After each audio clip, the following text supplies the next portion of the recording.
Hello there, ladies and gentlemen, and welcome back once again to Goonies World. If you want my love, you must surrender to the Dream Police. My name is Ryan, and also known as Me, and I am joined by Colin, also known as Goonie. Hello. And Sean, also known as Johnny Pharaoh. Yes, and I also like the Dream Police. They live inside of my head. So today we're going to have our third and probably final version or episode of Gangbusters. As we return to 1930s Kansas City, we're not going to bother with a long recap as usual. If you need a recap, go back and listen to the last episode. But where we find ourselves tonight, it's the middle of the night now in Kansas City in the 1930s. Our characters, Jimmy, who's played by Goonie, who's a gangster, and Bobby Marbles, played by Ryan, who everyone thought was a gangster, but it was revealed in the last episode that he was actually an undercover G-man. These guys want to bring down Giovanni Salerno, who's a big crime boss in Kansas City. And they were ordered to kill a fellow named Luigi Vega. But when they found out that Luigi had a family and a baby, Jimmy had a change of heart. Jimmy couldn't go through with it because he's got his own baby. So they talked to the FBI. Jimmy can help them maybe prosecute Salerno. He told them where there was a ledger, an accounting ledger, that all of the information about the business dealings that Salerno's organization has done with Chicago. And they said that's hidden away. And if they can go get that, and with, Luigi's testimony plus that, they can probably bring Salerno down. However, they've had to come up with a wild plan to keep the local mobsters off their back in the meantime, and so Bobby has stuffed his good buddy Jimmy into the trunk, left their families in a safe house in the Fairmount area of nearby Independence, Missouri, and are driving back to Kansas City with a plan in mind to convince... Bobby's plan is to convince Shark McGee, who is an underboss for Salerno, that he had to kill Jimmy because Jimmy went soft and wouldn't kill Luigi. It's a good mixture of a lie and the truth. And that so Bobby killed both of them, Luigi and Jimmy. And so Jimmy's in the trunk. He's already been shot, so I think they've bloodied him up even more a little bit, And and I got my gun kind of poking out of my pocket just in case. Just in case, yeah. You just have it in your fucking hand, man. Just because I probably shot you right after you shot Vinny and the other guy. I don't want to edit. Well, what? No, yeah, that other guy who was with Vinny, who you killed. Yeah. So, but I think put it in my put the gun in my pants so that looks like a rigor mortis erection or whatever. Okay. All right. I get. Now you've almost got to shoot somebody just so we can have that scene of the bullet coming out of the rigor mortis erection. It sounds like a death metal band. Rigor mortis erection. I'm pretty sure your heart has to be pumping for that to happen, but I think the gangster doesn't know that. It stays. I thought I heard somewhere that the dead people can have boners for a while. A corpse boner would be another good metal band. Corpse boner, yeah. Well, as Luigi Vega would say, guys, I just don't need to know that bad about questions like that.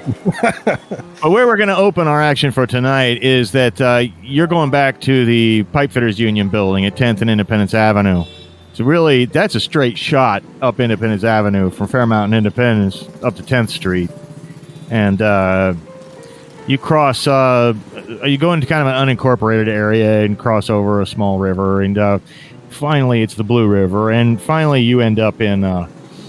right outside the Pipefitters Union building. The Pipefitters Union is, of course, the front for this racket of Salerno's that Shark McGee, his niece's husband, runs, which is pushing slot machines on businesses, as we saw in our episode 1 of Gangbusters. But the big chain link fence opens, and you drive the car in. the little guy who opens and closes a chain link fence gives you a nod. And of course, the dock is open as usual, and there's light spilling out from where Shark is sitting with those 4 or 5 other, gunsels, drinking coffee, having a few sips of whiskey, and letting the time go by. And when they hear the car pulling up, of course, they look up curiously, and McGee, Bobby, hey, what's your better half? A little bit of a long story there, Shark. He went soft. He couldn't do it. What? You got to be kidding me. No, I'm afraid. I'm not kidding you. And not only that, where the fuck is he at? I took care of it. I took care of both of them, but not until after he had freaked the fuck out and whacked Vinny and the other guy. What? Yeah, you sent him, apparently sent him around to just, do a little recon on us. And when he came up and saw them after he failed to do the job, he ran out, and before I could even do anything, he just got both of them. So I just got fucking Luigi and then went out there and got fucking Jimmy too. You're saying that Jimmy got Vinny and the other guy? Oh. Yeah, I know. Terrible. Oh. So I got Jimmy. You did Jimmy? Yeah, he's right here. And Well, you're kidding me. I'm just gonna go get rid of him here in a minute. And I slam the trunk shut. Wow. At least you didn't do it in the face. At least you didn't. How do you go down? You go down hard or easy? How many shots did it take? It only took 2. His wife will be devastated. Yeah, I know. Listen, you're gonna. Well, bring him inside. I got a phone call I can make. I got a mortician who owes Salerno a favor. I'm just gonna go ahead and bring him all inside. I'm just gonna dump him in the river, boss. I don't. You sure that's a good idea? Well, I think I'd rather wash up downstream than get. I don't know. I just couldn't believe it went down like this, man. You're gonna have to dump the gun too. If you do that, you sure you don't want us to make him look nice and pretty for his wife? She'll be devastated. He just had that baby. This is awful. Well, look, I know, but I mean, if I hadn't done it, it was going to get done. It was getting did either way. This turned out to be a rather expensive job in terms of manpower. Yeah, I'd say. Salerno's going to want to talk to you later. Yeah, I know. He's busy tonight. But, the second he finds out about this, you might be in the hot seat for a bit, my friend. I'll do what I can for you. I think it's going to come out okay for you in the long run, but he doesn't like sloppy jobs.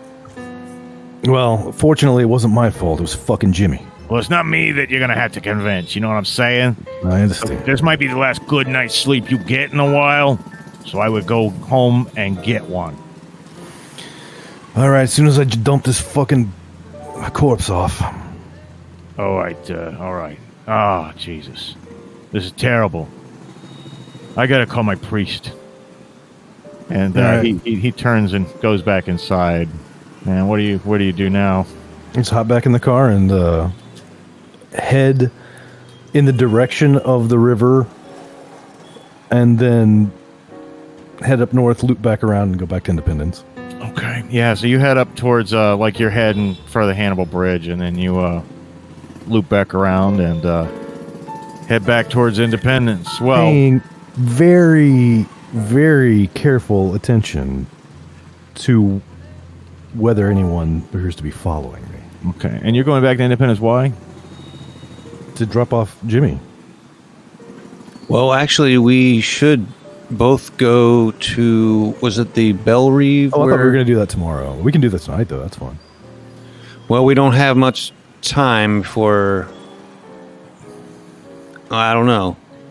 I guess that you fooled them pretty well for now anyway. So we might be able to wait till tomorrow to do it, but I think tonight would probably be work better. I don't know. Well, that's fine with me. I don't care. I just, it's hard to hear you from the trunk. Why don't you come? Why don't you come up and at least sit in the back seat or something? Well, you feel pretty confident that they bought it. Shark bought it, and you feel pretty confident that you haven't been followed or anything. If you wanted to go straight to the Bellerive, like I say, it's after midnight by now, but that's okay. It's a good time for sneaking around. On the way to the Bellerive, then, I would like to stop by Jimmy's actual house and get him like a clean shirt and jacket. That's a very good idea. Yeah, I got a lot of, got some nice wardrobes, so Okay. stop by. Well, after a quick pit stop, splash a little water on your face. Luckily, it's not like the bullet is in your shoulder. It just kind of Yeah, I don't think so. It's a fairly clean in and out puncture and little rubbing alcohol. Grimace of pain. Wrap something around it for now. Worry about the details later. But you're pretty sure it won't get infected or anything. You get a nice new jacket, nice new pair of pants with a nice stripe down the side. Two little silver stripes down the side of the black pants, looking sharp. And after dark, after midnight, in fact, you head down to Midtown, where the Bellerive Hotel is. It sits at Armour and Warwick. And when you get there are lots of fine hotels around here. There are many lining Armour Boulevard. And in fact, John Lazia was gunned down right outside one of these buildings, not far away, before Salerno took over in Lazia's absence. And a lot of gangsters have penthouses and things like that in some of these nice, tall apartment buildings. The Bellerive is a pretty imposing and lovely building. It's really hopping right now, even after midnight, because on the ground floor they have a club called the Casbah Club. And there's like a swinging hot band in there. And there's a place out back where you can park, or you could use the valet. Which do you prefer? I don't like tipping. Okay.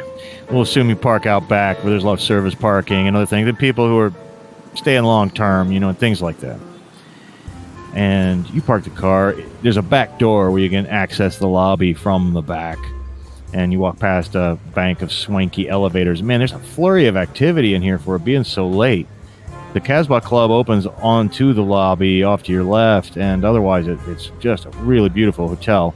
You have a great, the desk with all the mailboxes behind it, the rows of little keys, and but there's staff running around like crazy. They're sending cleaning people in a hurry to the stairs and pushing another cleaning cart back over towards the service elevator, which is mostly out of sight. Seems like something really big and fancy is going on here. Of course, the music's hopping from the Casbah Club, and I don't know if you really want to make your way over to the desk and all that, but that's what's happening here. They look like the hotel staff is hurriedly preparing for some kind of unexpected event, is the vibe you get. People running back and forth. The hotel manager is out there, like a drill sergeant, issuing off orders to other people. And make sure you got clean towels. For the love of God, make sure you got plenty of clean towels. And that kind of thing. What do you guys want to do in this crazy environment? You've been told, I'll remind you, that Salerno has a suite on permanent reserve on the top floor. You know that. But it's not like he lives here.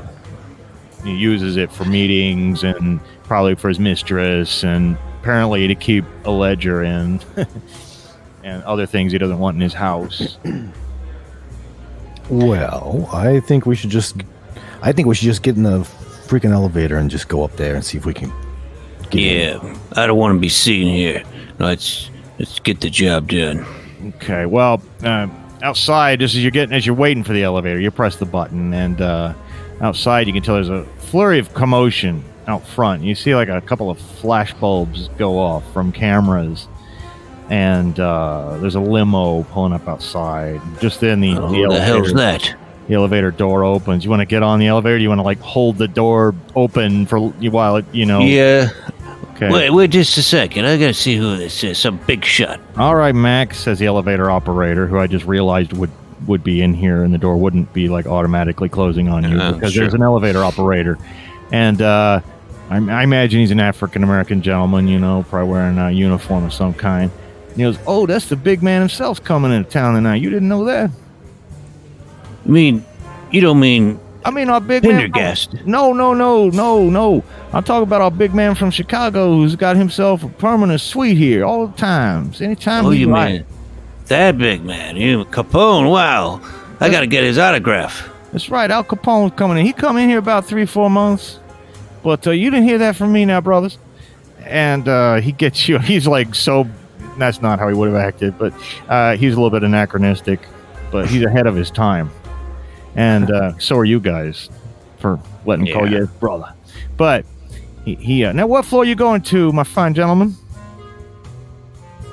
Is it the very top or? Yeah, it's top floor. All right, so he takes you up to the top and lets you out. All right, now y'all be careful here. And Yeah. anyway, No tip. We don't. They don't tip elevator operators, right? That seems excessive. that's up to your discretion. I don't think they would sit there and wait for a tip like a bellhop would. Mm-hmm, he says as the door's closing. Damn it. I'm not really an asshole. Yeah, I am. I'm a big fucking asshole. Well, the elevator leads you out to you left and right. There are deep plush mahogany. I don't mean mahogany. I mean like maroon red carpet, and the walls are like a pearl gray, and there's like track lighting along the walls. It's just absolutely swanky. You're not sure exactly which suite that is Salerno's, however. So it's probably one of the 4 corner ones because those are the nicest. Did Rex? I can't remember in the last episode if Rex suggested that it was actually shared with Capone, or was it a different? No, he was saying that Capone also has a suite in reserve in the same hotel. It's like, Gotcha. Well, then let's wait for Capone and try the other 3 that he doesn't go to. Yeah, I don't want to accidentally break into Capone's suite. That would be no bad. sooner do you say that than one of the elevator dings, and the door opens, and 2 guys walk out. And they're dressed even nicer than you are. They're big, heavy set guys. One of them's not Capone. You've seen his picture in the papers. But these guys look up and down the hallway, and they both look at you. You go, "What are you standing around for?"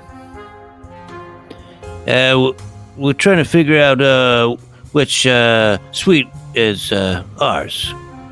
Well, our friends. We know it's one of these. Yeah. Yeah, we well, want to see. do me a favor, all right? Would you clear the hallway? You want us to clear the hallway? I want you to clear the fucking hallway, he says as he walks towards you. Goddamn Kansas City yokel. You work for Capone? What do you think? I just want to see the man, all right? We're just think fans. that's gonna happen. I don't think that's gonna happen. I'll get his autograph. I came here to see big, Scarface himself. Jimmy, come on. You don't want to get shot again today. Once is enough. Listen to your friend, says the other one. It's fucking disrespect. All right. I'm going. I'm clearing the hallway. I'm disrespecting you. That's I can't. Listen, I'm a big fan. All right, that's all. I'm a big fan of this guy that's waiting around here. Talk to fans. So why don't you do me a big favor? All right. Okay. I want you to write down how you feel about this situation. Okay. Reflect on it, and then you take that and you fold it up and you stick it up your ass. All right. Now fuck off and get out of the hallway. Now, if that's not disrespect, I don't know what is. I'm just gonna grab Jimmy and fucking Right. in the fucking hallway. Yeah, listen to your friend. Your friend's got some sense. Okay. And then you hear I was this another. close to popping that guy. So I mean, you guys are like right around the corner down there, right? And you hear the ding. Yeah, it's all clear. It's all clear, boss. Damn it, I was going to get it. And I want to see him. does anyone want to risk a peek around the corner? You hear some... I got to. Okay. Make an observation roll. Scarface.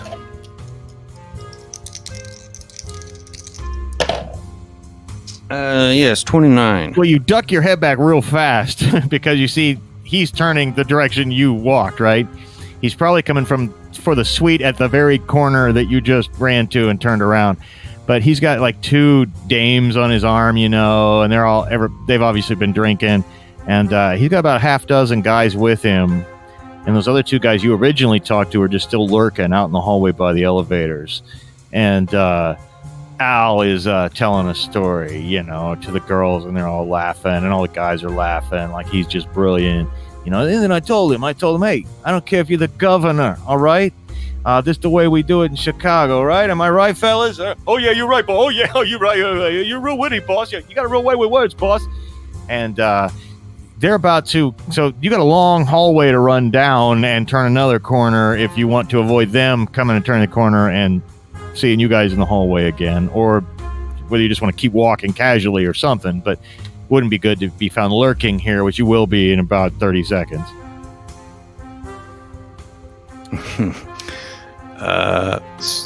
So the guys that were kind of the security are staying. They're still over by the elevators, yeah. Yeah, but they wouldn't see you if you kept going down this hallway you're on. Yeah, you know, we can.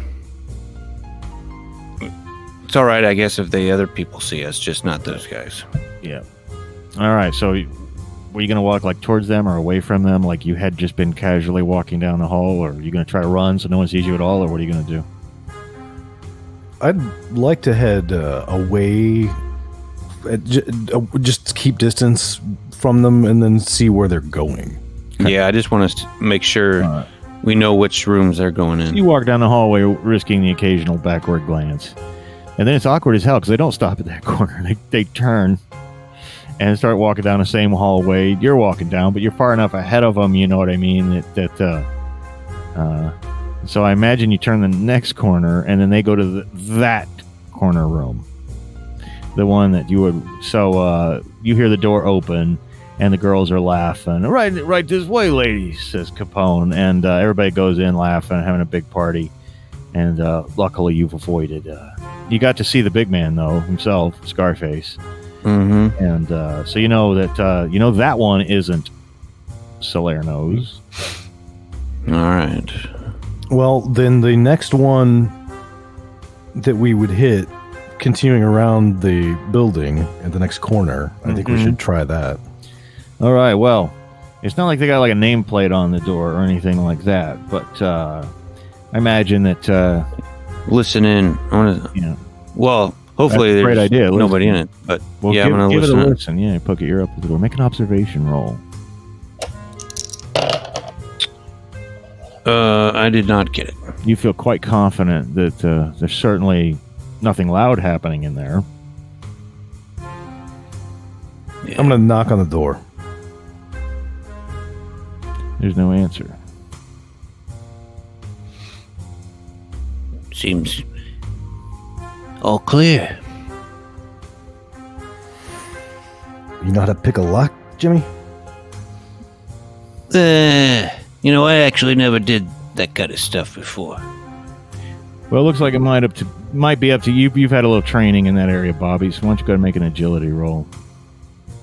We're going to assume you've got things like that on your person.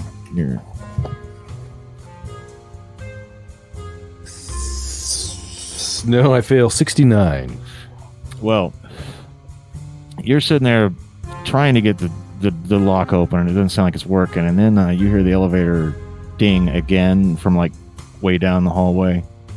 Okay, and you picture yourself at the top left corner of a square, right? The elevators are in the bottom of the square in the middle of the bottom line, right?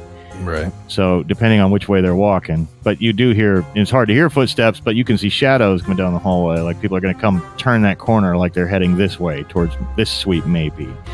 You're still right there by the door right now. Come on, Jimmy. I would stand up and just walk casually towards the elevators down the hall. Okay. And As they turn the corner,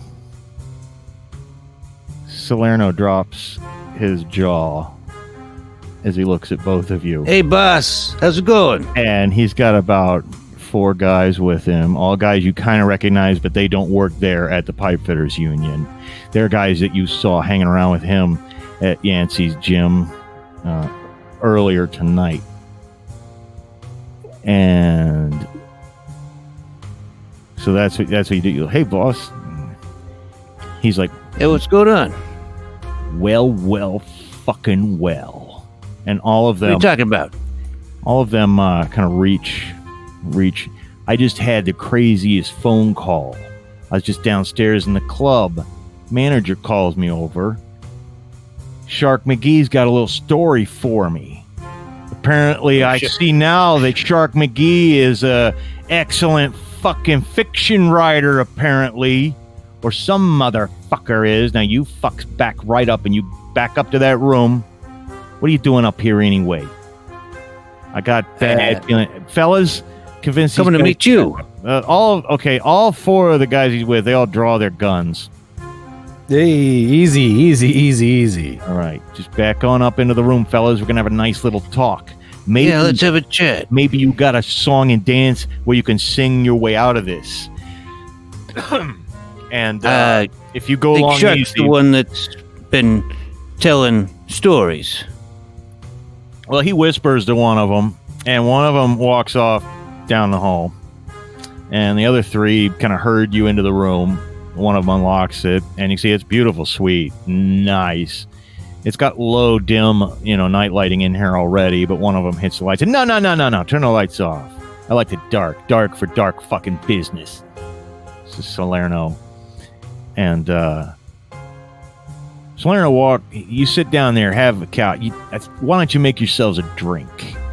I'm going to freshen up. And he goes back into what must be a master bedroom suite, and after a minute, you're a toilet flush, and you're like a heavy, metal door closed inside that room. And he walks back in and looks at you, and the other 3 guys are standing behind you on the couch, because the couch isn't against the wall. It's a big enough suite that, there's a sitting area kind of in the center of the room that you can walk around. And the 3 guys are standing behind you. And he's like, so... You telling me this Shark's the one telling tales? Apparently so. What did he tell you? Well, he told me that Jimmy here went soft. And then when Jimmy here went soft, you took care of Jimmy and Luigi Vega.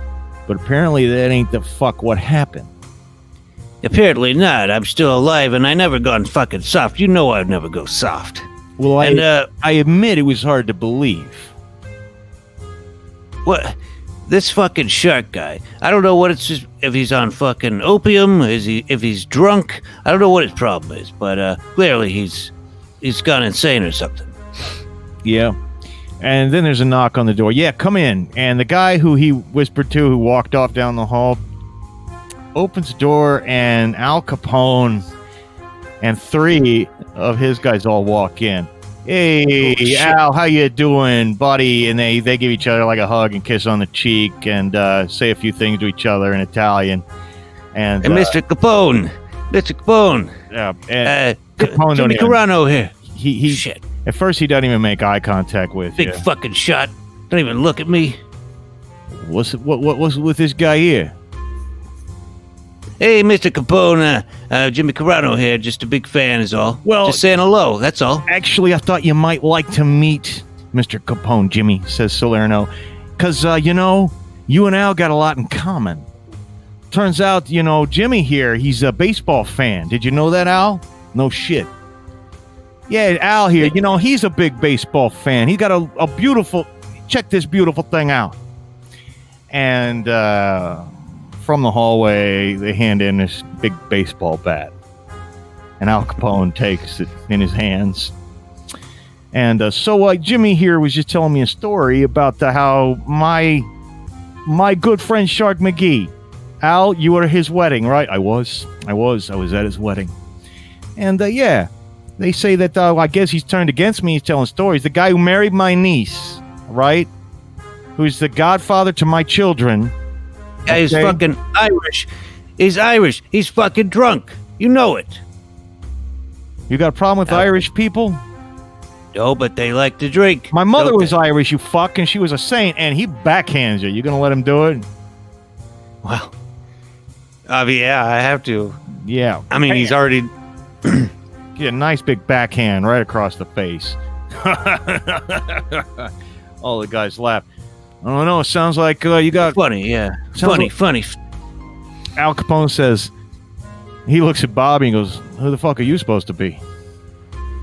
I ain't nobody. You must be a killer, huh? Huh? Must be a real killer. Hey, let's talk about what a killer you are. And he takes a gun out. Real beauty. It's an old revolver. And he properly hands it to you. And since I was just thinking, I don't want to overstep my bounds here, Gio. I know this is Kansas City, but what I was thinking here is you give your buddy Bobby here a chance to do what he failed to do before. And if it's true that this fella went soft here, then maybe Bobby could go ahead and shoot him right now. Could go away, save his own ass. What do you think about that? You know, Al, you got a mind that it's a genius mind, Al. That's how you've been. That's how you've risen to the top, my friend. And he goes ahead and hands. Smart. He goes and hands you the gun, Bobby. All right, I just want you to know I don't believe a word of your bullshit story. I trust Shark McGee with my life. I think he's pulled one over on him. I think he's gone soft. I think he's let that Luigi Vega fuck go. And Bobby, I think you got more brains in this one here. I'm actually kind of impressed that you tried to pull one over on Shark. So I'm going to give you a chance to redeem yourself, Bobby. All right? I want you to take care of this fuck right here. And the three guys who are standing behind the couch, they kind of back up and fan out so they don't get blood splayed on them or anything. Don't worry about housekeeping. It won't be the first time they've had to deal with it. So smart, he's not going to do it. You're wasting your time. So I'm going to open the cylinder of the revolver and look at the bullets, or look at the, so Yep. Have any of the primers been popped, or are they all, none of these rounds have been shot? No, it's fresh. Okay. I'm going to give it a little spin and close it back up. Yeah, we got Hopalong Cassidy over here.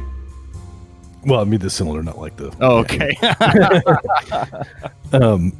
And I'm going to say,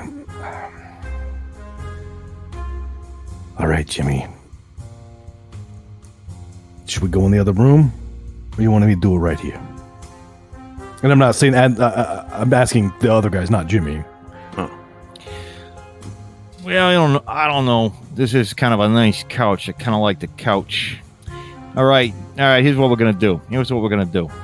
Hey, Rocco, where's Rocco? Rocco, come here. I want you to go take the shower curtain. I want you to put it down next to the bed. All right? To the balcony. Yeah. All right. You stay in there with him till it's done.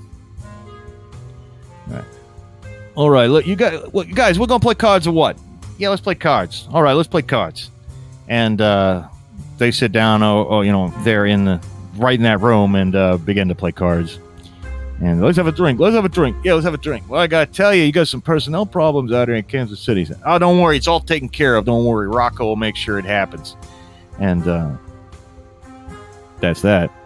You guys, Rocco leads you into the bedroom, and indeed, there's a space in between the bed and the balcony, and he rips the shower curtain down and lays it down on the floor. He goes, and he's holding his gun too. He goes, "All right, Bobby. If it was me, I would have popped your ass, but the boss is the boss. Yeah. Go ahead and do this fucker, this traitor, this wuss. The guy who couldn't kill a wuss is like actual 1930s slang. It's not. Yeah. Yeah. Take this little Mary here who couldn't do what needed to be done. And do what you got to do. And if you can't do it, I will. Now, You had heard like a metal door shutting in here earlier. I'm looking for the safe. Right. That's exactly. There's not a safe that you see, but there is like, those like tasteless, sad clown portrait type paintings. There's one of those hanging over the dresser. What are you waiting for? Says Rocco. Well, I knew this. I knew it was going to come to this. I'm just not, Anyway, whatever. All right, Jimmy, get on your knees. Now you're not really gonna do this. I know you're not, because I know who you are. They don't know who you are. Why don't you show them who you really are? Why don't you show them what you got in your pocket? And I'm going to try to whisper to Jimmy in a way that Rocco will hear, which is probably the dumbest idea. But just pretend to be dead, you fuck. Yeah, I just made an observation right before you said that too. I was made an observation roll for Rocco to see if you noticed anything funny about the way you guys were acting, and I wish you could see my O2 that I rolled here. And he steps back and opens the door. He goes, "Hey, boss, I think this might require your attention." And now you can act. And I'm going to shoot Rocco in the fucking head. Okay. Bam. Like run over and just point blank him and then shut the door and lock it. Well, and take a plus 30 to the shot. Also, there is a bit in the rules that talks about shots like that where it's perfectly appropriate within the rules to just, when you shoot somebody in the head that close and everything, to just kill them. I don't remember what page number it's on or anything, but Gangbusters aficionados will know what I'm talking about. So is that a bonus or a penalty? Well, if you had already been locked in hand-to-hand combat with him and tried to shoot him, it would have been a penalty. But no, this is stalking across the room and bam, shoot him in the head real fast. Because he's kind of looking out the door calling to the boss. Well, I rolled a 27. So. Well, that's going to hit him in the head, and I'm going to roll that this is one of those impossible to live through, impossible to miss types of shots. And his brains go all over the wall. And then you hear, of course, yells, and you hear his move, get out of here, get out of here, saying to the guys. Pulling the body and slamming the door shut. And you've locked it, yeah. But you feel like they're basically, their first instinct was to get Al Capone out of the hotel room and maybe even out of the hotel, right? But so instantly, though, almost instantly, there's like heavy pounding on the door, right? And you hear Salerno's voice, like, he's like, "Bobby, you open the door, you motherfucker! You open this door, you son of a bitch!" And then they're kicking on it really hard. You think it's only a matter of time before they do bust through it. What do you guys do? I'm throwing that painting off the wall and trying to frantically get whatever documents out I can, if I can even get the fucking thing open. Well, you open it up and there's a lock. And it's not a combination lock. It's a key lock. And meanwhile, bam, bam, bam, bam, bam. And then bam, bam, bam, bam, shooting the lock. Okay, well, shooting at locks either works or it doesn't. But in a situation like this, I'm going to rule that it probably does, despite things I have seen on Mythbusters. And bam! Well, and hang on a minute. I said there were multiple kicks in the door, and I am going to let each three of those. And the second kick, that door goes open. I'm going to say it's just as you got the thing open. So now you're all in the room. Salerno is not the guy who kicked the door open, but they immediately stepped aside so he could stand there. He's holding two 45 automatics in his hands, and he sees you standing there holding the ledger. Again, there is that balcony behind you, but I think it's like an 8 or 9 story building. What do you do? But yeah.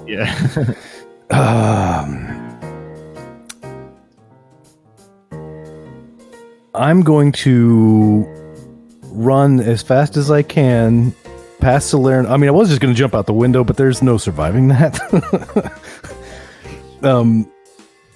Or at a minimum, like, survival is minuscule in probability. So I'm going to push past Salerno and all these guys and just try to juke past all of them and out the fucking door and run to the elevators. All right, I think that's an excellent, awesome plan. And please make a muscle roll as I make a muscle roll.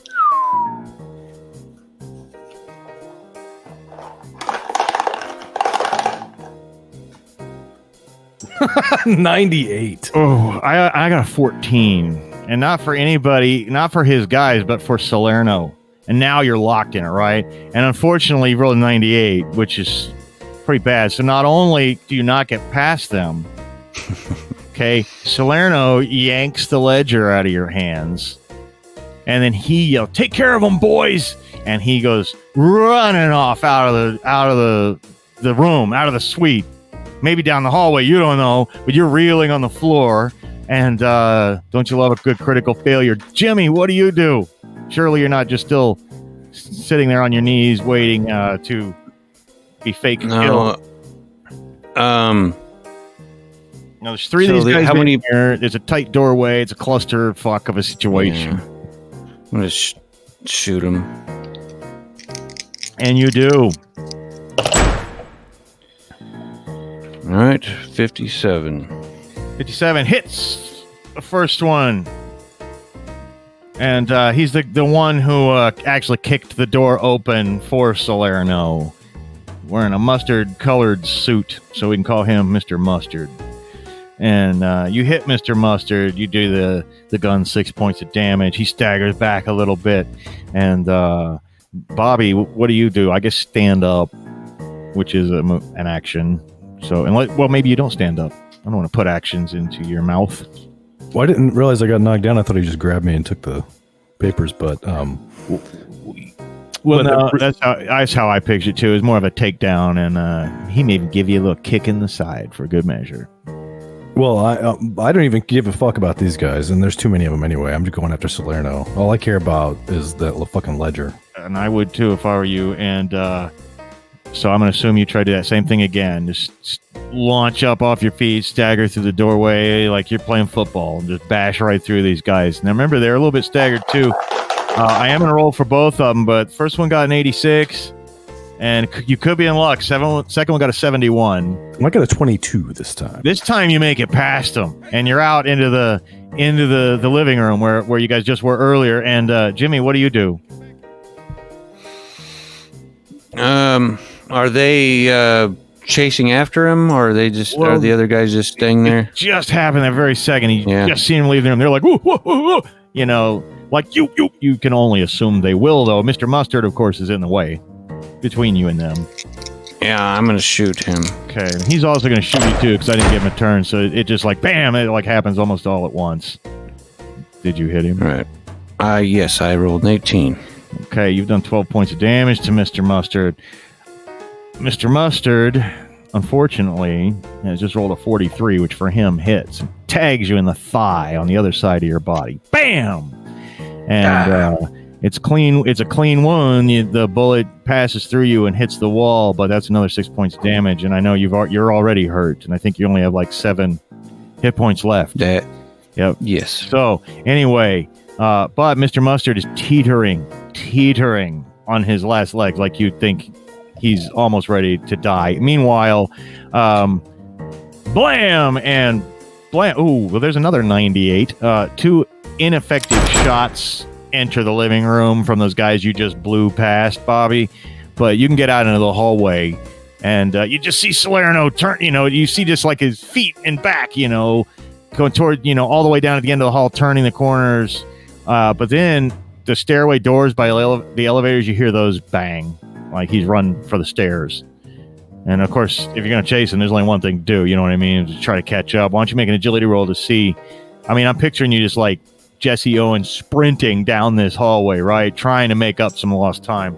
So go for it. You said agility? Yeah, agility.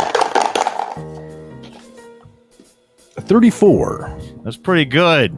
And so you sprint down the hallway as fast as you can. And in fact, the stairway door is still kind of swinging when you get there, but you can't really see him. You know what I mean? You can just hear the echo of his footsteps, you know, and you try to lean over, and you can kind of tell his shadow and where he's at.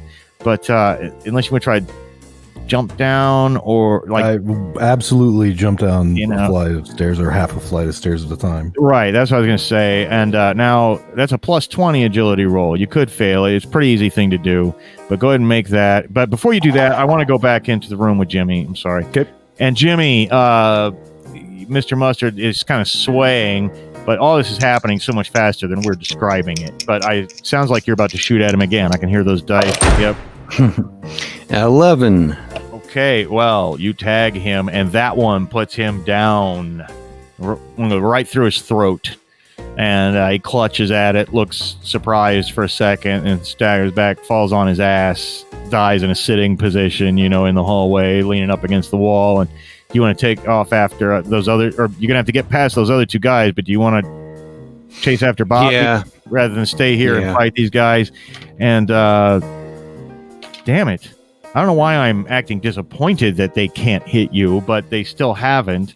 I've got a 73 and a 68, which is not that far off, but those are both misses. And you go tearing off down that hallway.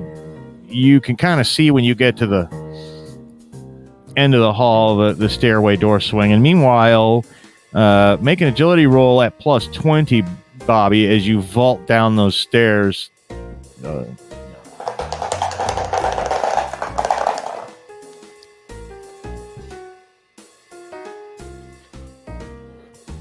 And he leaps. Not going to take those stairs and waste the time.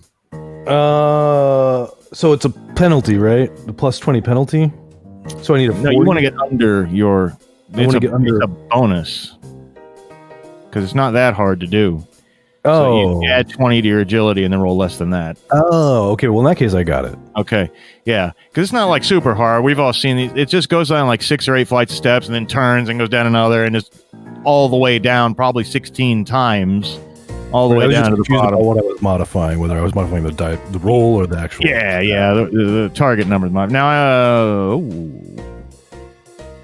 okay, I just got a really nice roll for Salerno, a 13. And I want to say he starts kind of sliding down around this circular banister, but what that does do is it opens him up to line of sight, you know what I mean, for you guys for a second, and you could both take a shot at him. Leaning down the stairwell, because if he was running down the stairwell, staying close to the wall, you wouldn't be able to get a line of sight. But now that he's on the banister, trying to slide down, it's a desperation move. Well, I got a 13. Bam! I got a 1. Oh, nice. Okay, so that's going to be double damage. So that's all together now. You got an 18 points of damage to Salerno, which has damn near killed him. But he goes and rolls off down the rest of the stairs. And do you guys... He's running still. You can hear him, but he's breathing heavy. And I assume you guys keep chasing him, but he stopped trying to slide down the stairs. Do you guys slide down the stairs yourself, or just run real fast after him, or keep doing those vaulting jumps to gain some time, or what might you do? How many floors have we gone down, or are we at right now? You're on the first landing on the 8th floor, and there's 2 turns every floor, so that'd be 16 turns all the way down. And Salerno looks like he's about halfway down already. So sliding is faster, I'm taking it? Yeah, but exposes you to risk if he wants to shoot at you. I'll take that risk. What about you, Jimmy? I just want to know how many, is there... I'm assuming there's that little space between... You can look down, That's why you could see him when he was sliding down the banister. But if he's just on the stairs, you can't see him if he's up against the wall, opposite side of the wall. But yeah, it looks like a long way down. It's a really long way down? Because it would kill you if you jumped it. Okay. It'd be a shortcut down, but I guess you'd die. So I will just keep... I'm pretty hurt, so I'm gonna just run and not expose myself. Okay, that's probably smart. So I'm assuming you guys just run for it as best you can. You're not doing any more hopping, or Ryan's sliding. So please make an agility roll. Not modified. 36. You slide down. You're gonna gain some time, but a gunshot goes off. Blam! And that's a 24. Please take 6 points of damage as bullet, that meaty part of your calf, is exposed as you're sliding down. Just bam! Ooh, that stings. And then, Salerno ducks away. You can hear him running, but you're still sliding. And you get to the bottom only a little bit after Salerno does, maybe between 30, not even, maybe 30 seconds, And Jimmy's still running, so he's coming down a little bit behind you. That stairwell opens up right onto that back entrance into the place that you guys came in. And you're just in time to see Salerno jumping into his car and starting it. It's a really, really nice Phantom. It's not far from where you guys are parked, though. He's starting it and beginning to try to roar out of the parking lot. You could shoot at the car. You could jump in your own car and chase him. And then you have time to do something before Jimmy catches up with you. As you stumble out, maybe limping a little bit from that wound. So much adrenaline, I'm not even feeling it. That's probably true. Can I shoot out a tire? Yeah, you can sure try. Ooh, well, 44. Okay, it's going to hit. Now, I'm going to roll percentiles. Ooh. Well, you hit that tire. It's a clean puncture. There's not allowed explosive pop, but you damaged the tire. It's wobbly now. It's going to put him at a disadvantage on his driving rolls to the tune of -20. And but he gets out into the road with that wobbly tire and guns that motor. Still, he's still got the ledger, of course. And of course, your car's not that far away. Jimmy finally, huffing and puffing, cuts down to the bottom of the stairs. And what do you guys do? Do I see him driving off? Oh, yeah. When I arrive? Or is he... Not enough time to shoot at him again, but enough time to go run and get into the car with... Yeah, you going to drive? I think he should drive. I want to... Okay. Shoot out the window. All right. Yeah. Okay, well, you guys jump into the car and roar out into the parking lot and roar out of the parking lot. And he's turned right on Armour and he's zooming down towards Maine and makes another right. And he takes it really, really fast. And he makes a driving roll and he gets an 05. That's pretty good. He's been doing his driving. He hasn't driven his own car in forever, so... he doesn't stop to shoot back. I'm assuming now you guys, if you want to keep up with him, you're going to have to take that same speed around the corner. So if you want to whoop around that corner, please make a driving roll. 08. Nice. So this is like classic Hollywood car chase here. You both do that whole, what is that, fishtail type turn around the I don't know, car stuff, but where the back end just kind of drifts around and then... And drifting. Man, he just barreling down Maine as fast as he can. And Jimmy, do you want to try to take a shot out the window? Oh, yeah. Okay, now take a -20, though, because firing from a moving car at a moving car, in fact, I think it's probably more than that, but just take a -20. And are you aiming at the tires, the back window? Well, it doesn't matter. I missed. All right, well, bam, bam. And I'm going to give him a -40 to his shot because he's just doing that desperate, firing blindly behind him with one hand while he's driving with the other. It's more just like blam, blam, blam. But actually, he actually hits, though. I knew that was going to happen. I didn't really expect that to happen. You got a 22 here, and so, bam, the whole windshield in front of you just smashes open.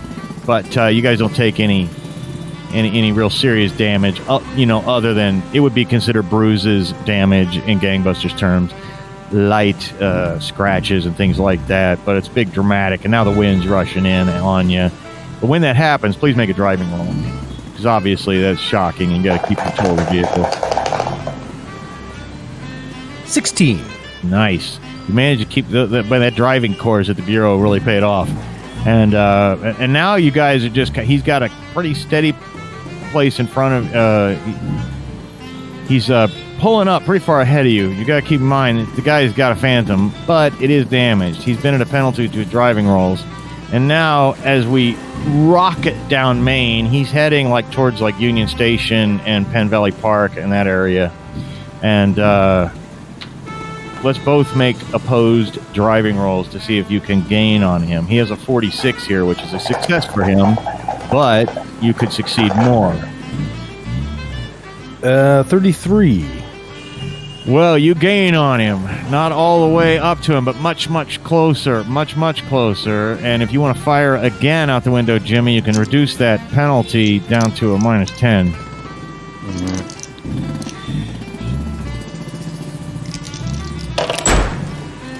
32. That hits. Now his whole back windshield, and his car swerves, and it actually goes out of control, bumps up over an embankment, and skids in a big circle out onto the parking lot at the National World War I Memorial, normally called the Liberty Memorial. And if you can't really drive up, well, you could. Do you want to drive up over the embankment the way he just did and through some bushes and all that? Because he's fucked up his car. It ain't going anywhere now. Or do you want to take the extra 15 seconds and actually drive up into the parking lot properly? Go over then, bank. Yeah, that's a little more dramatic. All right. And you make the driving roll, and...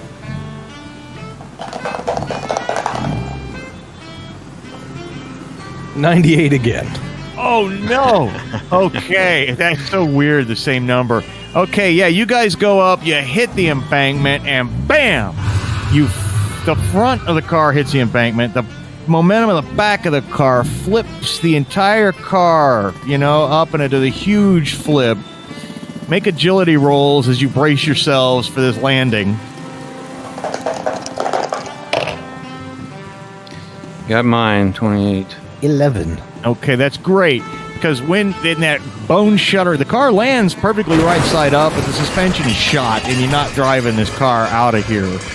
Meanwhile, you hear a gunshot and a little flash of light over the entrance to the Liberty Memorial. And I assume you rush over there. It must be, where Salerno is. Again, I don't want to dictate your actions, but I'll just assume you keep chasing. Like in the car, you mean? No, that car ain't going anywhere. Yeah, okay, so we're foot. He's on foot. We have too. to. I should have made that clear. His car is fucked too. It's not going anywhere. His suspension's also shot. So he's gotten out and run on foot, and it looks like he's run into the Liberty Memorial. Okay, yeah, we'll climb out of the.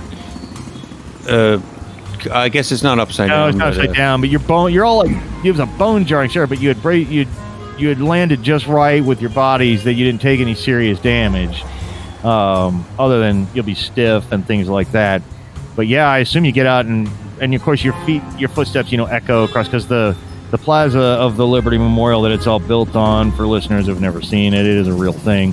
But it's basically this great big tall phallic kind of tower with a flame that was built by public subscription right about, around this time period.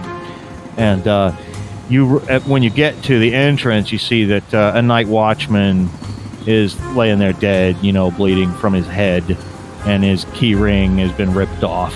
And of course the door is still swinging open, and you can hear this like echoing metal footsteps. There is a stairway that goes all the way up to the top of that tower, and in desperation, Salerno seems to be like running up those stairs, and I can only assume you guys will have to chase him. It's hard to get a line of sight, and I can't think of anywhere to slide up a spiral staircase. So there's a lengthy chase up the stairs, and finally there's... Jesus Christ. And fucking... so out of shape. And by the way, it's like a trail of blood, too, which I forgot to mention. Salerno's bleeding. He's heavily wounded. Hang on, Jimmy. What the fuck's he gonna do? Jump off? Let's just wait at the fucking bottom. I don't know what he's gonna do. He's gonna hide up there or something. We gotta get that ledger. You think... Yeah, make observation rolls. There's really no intelligence score in this game, but observation fills that role. 13. 42. Okay, now I think maybe in the modern times that fire on top of the Liberty Memorial is not an actual flame, but it was once. Flames would burn ledgers real good.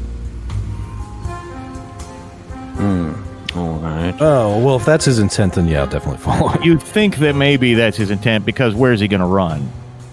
You've had enough FBI experience that at some point, if he can destroy the evidence and just let you arrest him, he'll be okay. Seems to be his play at this point. He's probably also afraid that he's going to die. But I assume you guys will chase him all the way up to the top. And now there's just a little balcony around the top of the memorial. And of course, when you step out onto it, that's going to be taking a big risk. Salerno could be right there. Who steps out first and how do you do it? I step out with my gun and badge drawn. Okay. And I don't step out slowly either. I burst out as quickly as I can. Okay. And Do you follow him, Jimmy? Yeah. Okay. All right. Well, you don't see him right out there, but you can hear him struggling and breathing like to your left. So I assume you run around the circle. This little balcony is the top of this huge, tall Liberty Memorial. How tall is the Liberty Memorial, Ryan? You're pretty fast at Googling stuff. And it's really, really tall. It's nothing you'd want to fall off of. But you can hear him struggling around back there. And I assume you run around to where he is. And there actually is a little service ladder that runs up to the top. And he's trying to struggle with it. And he turns around and looks down at you guys. And he's got the ledger in his hands. He's like, I'll toss it up there. Swear to God, I'll burn it. Listen, guys, we can do a deal. All right? We can do... What the fuck is that? He says, looking at your badge. He's like, I knew it! I never had a good feeling about you. I ought to have my head examined. I'll toss it. I swear I'll toss it. You guys, you know I'll do it. hand it over. Come on, Salerno. The gig's up, baby. We got you. Hey, listen, if you hand it over and you give some names, you can be in the position that I'm in, which is not going to prison. You know, you work with them. It's fine. Yeah, there's a difference between me and you. You know that? There's a difference between me is I ain't a fucking rat. Yeah, you sure about that? I mean, listen, it's a pretty good deal. You get to live, and you just gotta name some names. We're all scumbags in this business. Just name some other scumbags, you know? He'll be all right. His shoulders sag. He's still holding on to the ladder with one hand. His shoulders sag. He's got the ledger in the other. And then he looks down at you guys, seemingly defeated. And then, in a matter of a millisecond, he smiles and he winks. And he moves his arm as if he's going to hurl the ledger. What do you do? Shoot him. Both of you? Shoot. All right. Yeah.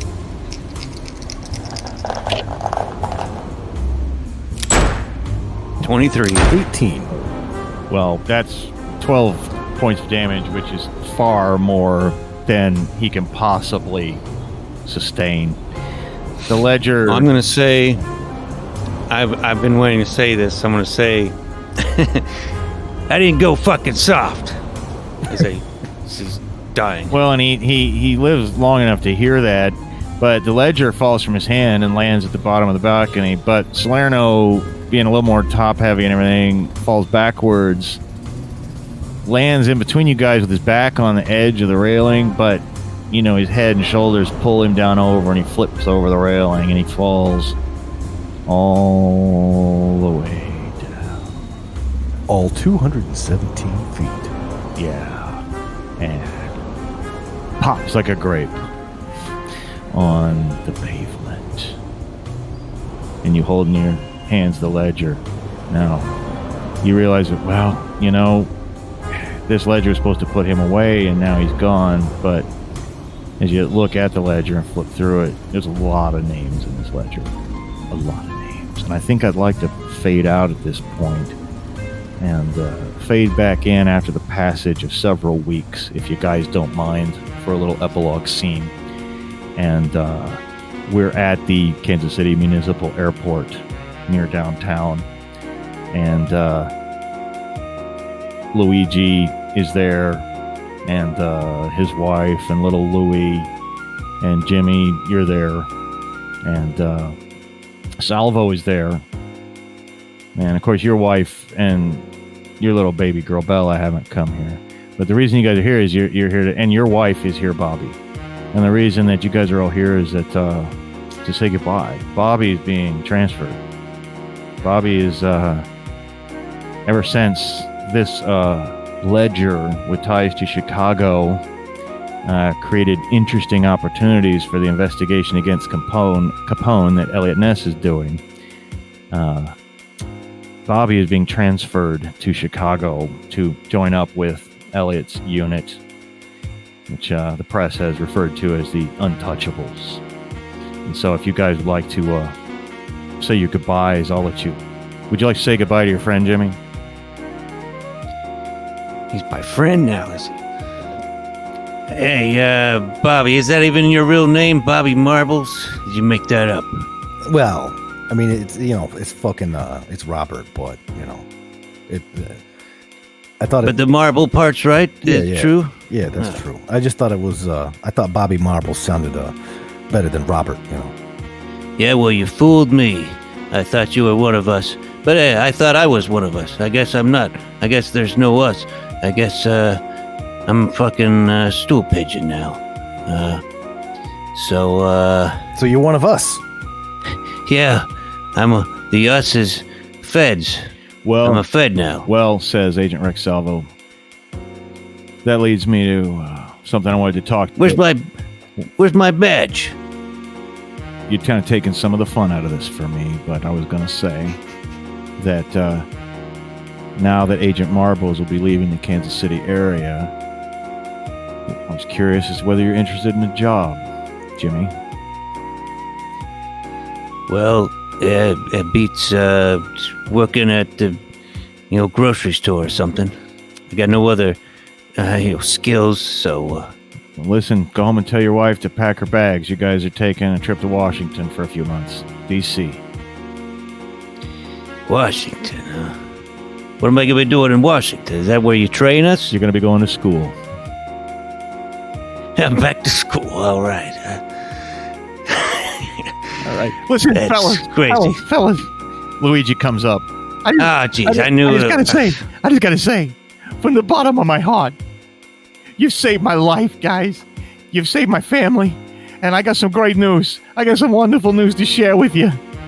Look at my beautiful wife. She's glowing. She's glowing, fellas. You know why? You know why she's glowing?